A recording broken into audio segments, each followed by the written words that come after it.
Today, we'll be talking about loss signal. It's a communication between basically between two individuals, where we will be making the analogy to a transmitter and the receiver.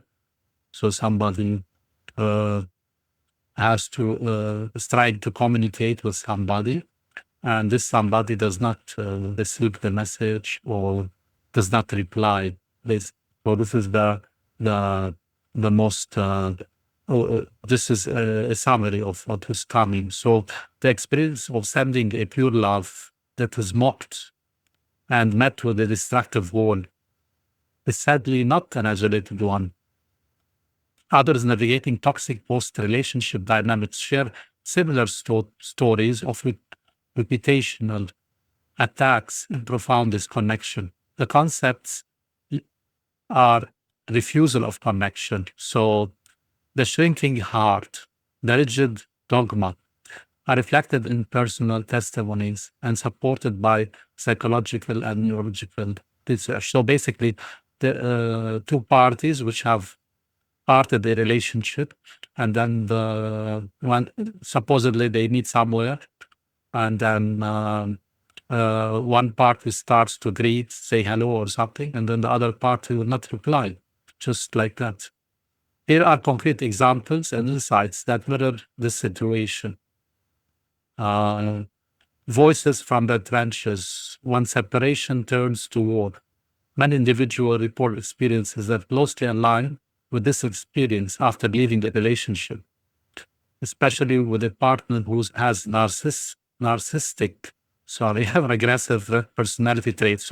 So one of the parties have narcissistic and aggressive personality traits, and then what's happening here is they parted the relationship. So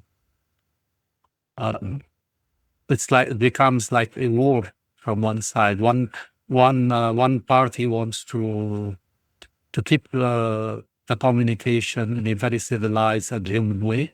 Another party is narcissist and aggressive, so does not want this communication. Like we put it in a statement, they treat me in contempt, something like that. She or he or they treat me in contempt. That's the issue I'm discussing here. So reputational warfare and legal harassment, a common theme in personal accounts, is the ex-partner who, unable to accept the end of the relationship, engages in a campaign of defamation and legal trouble. As one expert describes, for some personality types, the idea of losing someone they viewed as a possession. So she, he, or they think that the other person is their own belonging. So the loss of that person, so to speak, is unbearable. It's insult to their pride, leading them to create a hell to pay through lies, lawsuits, and smear campaigns. So this is the reputational warfare. We talked about this point is talking about reputational warfare. So the one of the parties doesn't accept the ending of the relationship, and they start to make a warfare, plus legal harassment or going to legal lawsuits. Now the second point is the weaponized silent treatment. So what we describe here is a refusal to say good morning. It's a classic passive-aggressive tactic known as stonewalling or the silent treatment. It's used to punish, control, and express hostility without direct confrontation, leaving the target in a state of confusion and psychological hurt. Personal stories often detail this sudden wall-like silence after a disagreement or the end of a relationship. So this is the weaponized silent treatment is this passive-aggressive tactic that the narcissist and the aggressive person uses to treat the other person. So I say to you, good morning, then you just ignore me and don't reply to me, just feeling you are superior to me or something like that because I left the relationship. or I did something which is not according to your belief system, or so that's what it. Living in the antechamber of rejection, your feeling of severe connection is echoed in narratives about romantic rejection. One article describes the aftermath as a cold and hideous vacuum, where insects crawl over you in the dark and bad thoughts drip down the wall. A rejected person often internalizes this as a verdict on their entire worth, feeling not clever enough, boring, not funny. So living in the antechamber of rejection. So one of the parties is living like that, feeling not clever enough, boring, or not funny. So this is the narcissist who's being the aggressor. In this case, lives in a dark chamber because he doesn't want to be clever in a relationship, to be emotionally intelligent, not to be boring, being funny. So the next point is the science of a shrinking heart and broken antennas. So the narcissist, I described here as a person with a shrinking heart. So the heart is shrunken, and the antennas that transmit communication with the other party is broken. So when the other party just greet me, say good morning, I don't reply. So that's also uh, uh, what we described above. The psychological consequences observed are not just metaphysical. Research provides insight into how hatred and judgment actually change a person's capacity for connection.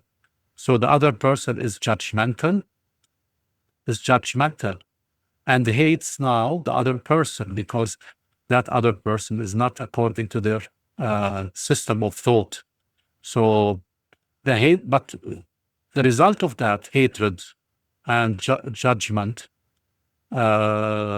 hampers psychologically the capacity for a connection. How can you connect with somebody you hate or you judge as inferior? That's the main issue. How hate speech dulls empathy. A 2023 neuroscience study found that exposure to hate speech reduces activity in the key brain region for perspective taking, the right temperamental junction. This means that consuming and engaging in derogatory language can literally deteriorate a neurocognitive capacity to understand other person's mental state. This is a science parallel to your observation that their antennas are broken. So here we are just explaining in a scientific way that how the hate speech dulls the empathy. Just in a nutshell, just to summarize this, because this is a scientific language, not everybody understands it. It's a bit uses also some technical terms, psychological technical terms that some of us are not aware of. So just to say that hate speech dulls empathy. So if we hate somebody, we don't have empathy to that person. And this is due that in our brain, the chemistry of our brain works in such a way when we hate that it suppresses us from communicating with other person. Hence, we say their antennas are broken. So the mechanics of, let's talk now another point about the mechanics of passive aggression. The judgmental hate speech and passive aggressive behavior mentioned above are ways people express anger. So when we are angry, this is due to we express anger when we have judgmental hate speech and passive aggressive behavior. So these two, you put them together, they will give you anger. So while avoiding direct responsibility, this indirect hostility often stems from a fear of confrontation an inability to express emotions healthily, or unresolved past issues. The result is an erosion of trust and series of unresolved conflicts that poison the relational space. So this space is poisoned due to accumulation of unresolved issues, due to judgment, hate speech, and aggressive behavior from one side. So, and the fear of confrontation. So I cannot confront you. So because I judge you in a certain way. You don't believe like me, so I hate you. This is the main issue here, is that there is a belief system. I believe in dogma, certain dogmas, like, let's say, I believe that every person who does this thing is evil. So that now I am judging. The statement is judgment. So the conclusion would be, I should hate them. And now I should hate them and then passively, aggressively behave in that way. I will behave in that way. And the accumulation of all of these unresolved issues will lead to an erosion of and poison the relationship. The failed connection, senders and blocked receivers. So it's still revolving around the same idea, sending and receiving. But the sender sends a good morning, and then the receiver doesn't reply. The metaphor here of sending and receiving is apt. Connection requires both parties to be open, but several dynamics can sabotage this. So we will now analyze why the connection, the dynamics here is sabotaged due to a blocked receiver. Projection of frustration. Point 1, why signal isn't received? Projection of frustration. Sometimes rejection says more than the sender's state. People may doubt your potential or vision because of their ignorance, lack of vision, or personal frustration. As one writer notes, your success reminds them that they are stuck. So this partly is a projection of their frustration. That's why they don't reply to you, because they envy you anyway. So we have envy here and frustration. Second point is self-rejection first. There's a poignant insight that the fear of rejection hurts us so much so that we reject ourselves first, so that others don't have the opportunity. And someone's antenna is broken by past wounds, they may be incapable of receiving any signals, no matter how pure. See, this is very important here, self-rejection. So there are past traumatic incidents that caused wounds that did not heal, that's causing even a pure signal not to arise, even a strong signal, a huge signal, a pure signal to pass through the second party, because it's clogged by wounds. There is a self-rejection. It's something to do with the receiver.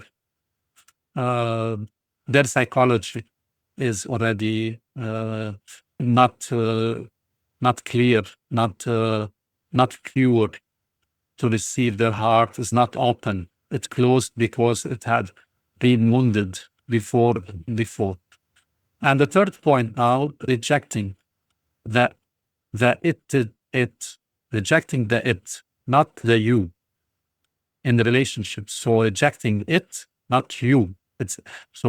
The rejection is not directed to the person who's sending the signal, who's saying good morning. Actually, this is what we mean here, to it, not to you. So in relationships, it's often helpful to understand that the other person is rejecting the dynamics that exist between you, the slippery jellyfish that go under the table, not your entire being. So it's this distinction, while painful, can be crucial for self-preservation. So here, what we're trying to explain is that uh, this rejection is not directed to you as a person. It's the things that accumulated from before that caused this reaction, passive aggressive reaction. So if we try to, as we said today, I was speaking to a friend and then I told him we should not say I hate that person, because if you hate a person, then you hate everything about that person. But actually, if that person hates you, he's not the one who's hating you. It's a behavioral thing. So we have to always have a distinction between behavior and the person. Okay, the person is behaving, yes, but this is a behavior. So this behavior, I don't like it, but this person is capable of giving me another type of behavior that is not that is pure, but the conditions should be different, favorable at that time. So here is the distinction. It is painful, but can be crucial for self-preservation. So I will preserve myself if this if I just what do you call understand the distinction between the behavior and the person. So this person is, if I put him in other situation, he will behave in a better way, but because he's confronting me and there is a beef, so that is the outcome. So the outcome is a negative behavior, non-communication. The pain of this one-way dynamics is very real. So this pain is very real. We cannot close our eyes, say, I did not get affected by this. I get affected when I say good morning to somebody and somebody doesn't say good morning.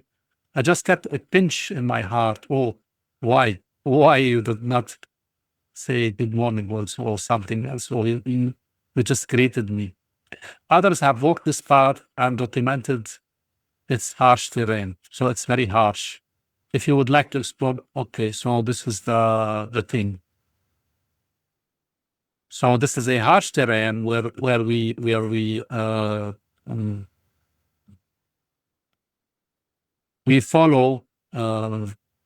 follow our emotions in a way that it hurts actually, and it leaves a wound.